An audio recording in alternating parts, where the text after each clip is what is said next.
So we can say by the fusion of maxillary and mandibular process in the layer form the oral fissure.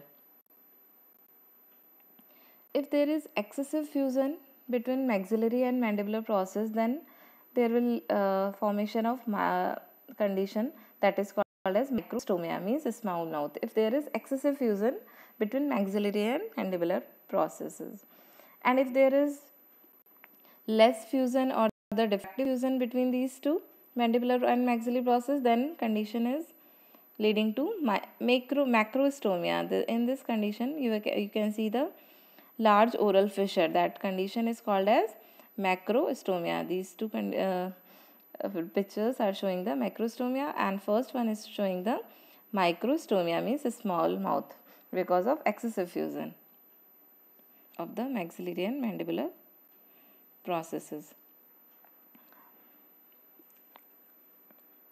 Now we have seen that maxillary process of both sides, they move towards each other, and they are moving towards each other. So, and they are fusing with the lateral nasal process. So by the fusion, by this process, they will form the upper part of the cheek and upper lip. So these two maxillary process grow medially, and under the eye they fuse with the lateral nasal process and form the lateral part of the upper lip and upper part of the cheek. And mandibular process, it forms the lower jaw and lower lip. So mandibular process is forming the lower jaw and lower jaw and lower part of the cheek and lower lip, and upper process, that is maxillary process, is forming the upper part of the cheek and upper lip. So here we can see the development of face.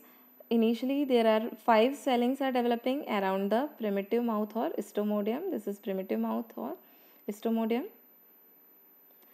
Now around it 5 swelling or process develops. First one is the frontonasal process. Second greenish one is the paired structure, that is maxillary process. Bluish one, paired structure, that is mandibular process. So 5 processes are formed around primitive oral cavity, that is stomodium. Now formation of olfactory placard or nasal placard in the anterolateral part of the frontonasal process, and this is a ectodermal swelling. Now this ectodermal placard or nasal placard will invaginate, it will depress into the underlying mesoderm and lead to formation of nasal pit. So depressed area is formed here, and that is called as olfactory pit or the nasal pit. And margins of this nasal pit, which are mesodermal, they are called as medial nasal process and the lateral nasal process. Now these olfactory pits become deeper, and this nasal pit is continuous with the oral cavity below. Here you can see nasal pit and olfactory pit, they are continuous with each other. Now what happens? These two medial nasal process, they move towards each other and they form the they also thinned out and they form the primitive nasal septum.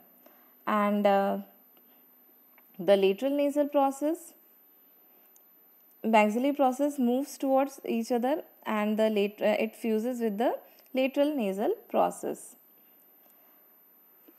And maxillary process will form the upper part of the cheek and upper lip, and mandibular process is forming the lower jaw or the lower part of the cheek and lower lip.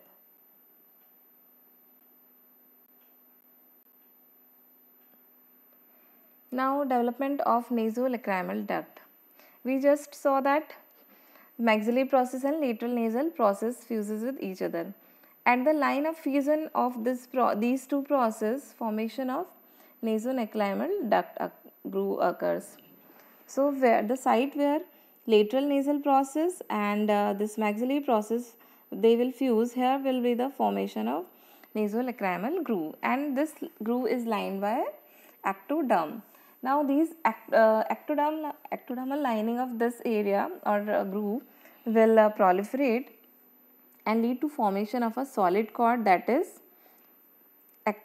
solid ectodermal cord or the nasolacrimal cord, and then there will be recanalization of this cord and formation of the nasolacrimal duct occurs. So what is happening? Where the line of fusion between lateral nasal process and maxillary process, here will be the formation of nasolacrimal groove. This nasolacrimal groove is lined by ectodermal lining, and this lining will proliferate to form the solid cord-like structure that is called as nasolacrimal cord or the solid ectodermal cord. Now there will be recanalization of this solid cord, epithelial cord, and lead to formation of the nasolacrimal duct. So this nasolacrimal duct is opening into the inferior meatus of the nose. Now this is a diagram showing the oblique facial cleft. It is due to failure of fusion between maxillary process and frontonasal process, or you can say if there is failure of fusion between nasal processes and maxillary process, then there will lead to formation of oblique facial cleft.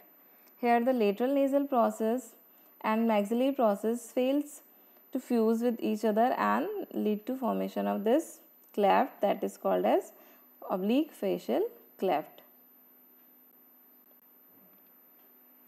This diagram is also showing the oblique facial cleft, and it is formed at the site of nasolacrimal duct.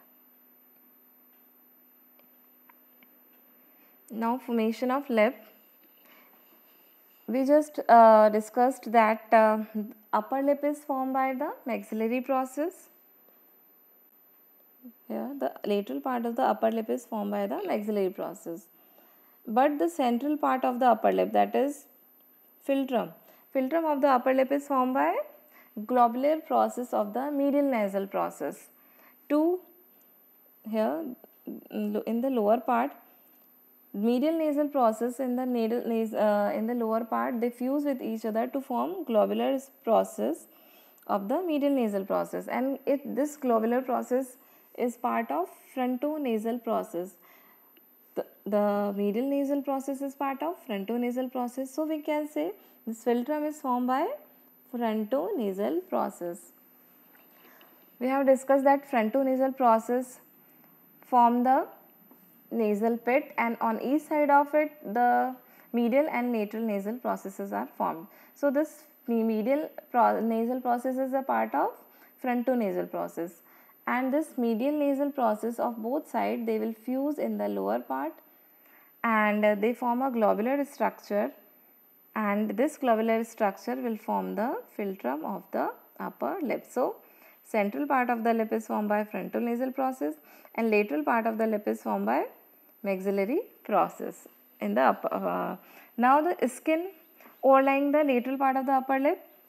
So skin overlying the lateral part of the upper lip is also formed by maxillary process, but the skin overlying the central part of the upper lip, that is also formed by maxillary process. Here you can see the yellow lining. It is the ectodermal lining or the skin which is covering the maxillary process, which is forming the lateral part of the upper lip, and the philtrum, which is the central part of the upper lip. Both are covered by a skin which is overgrowing the maxillary process. So this skin overlying the maxillary process, it overgrows the central part of the upper lip also. So the whole upper lip will be supplied by maxillary nerve, because the central part of the upper lip also is covered by the skin which is covering the lateral part of the upper lip. That's why the nerve supply of the whole upper lip is same, that is maxillary nerve. Although we can say the lateral part of the upper lip is formed by maxillary process, central part of the upper lip is formed by frontonasal process, but nerve supply of the both process is same, because the central part of the upper lip is also covered by the skin which is covering the lateral part of the upper lip. and the lower lip is formed by mandibular process. So it will be supplied by mandibular nerve. Lateral part of the upper lip is formed by maxillary process. So it will be supplied by maxillary nerve. And the central part of the upper lip is formed by frontonasal process, but it will be supplied by maxillary nerve because this central part of the upper lip, it is covered by or overlapped by the skin which is covering the lateral part of the upper lip. So it will be also supplied by the nerve supply of the lateral part of the upper lip, that is maxillary nerve. So nerve supply of the upper lip is maxillary nerve and nerve supply of the lower lip is mandibular nerve. So we can see the nerve supply of the face, that the part of the face which is developed from frontonasal process, it will be supplied by ophthalmic nerve. The part of the face which is formed by maxillary process, it will be supplied by maxillary nerve, and a part of the face which is develops from the mandibular process, it will be supplied by mandibular nerve. So forehead and the nasal process, the central nasal septum, nasal cavity, they all are formed by ophthalmic. They all are formed by frontonasal process, so they will be supplied by maxillary ophthalmic nerve. So nose and nose is supplied by frontonasal process or ophthalmic division of the fifth nerve, and upper part of the cheek is formed by maxillary nerve. So because it is formed by maxillary process, so supplied by maxillary nerve. Lower part of the cheek is formed by mandibular process, so it will be supplied by mandibular nerve. Upper lip is by the maxillary nerve and lower lip is supplied by mandibular nerve. Here you can see the parts of the face which are developed from different different processes. First is the frontonasal process. It is forming the forehead, external nose, nasal cavity, nasal septum, and philtrum of the upper lip. The philtrum of the upper lip is formed by the frontonasal process. Now lateral part of the upper lip and upper part of the cheek, both are formed by maxillary processes. Now lower part of the cheek and lower lip, both are formed by mandibular process.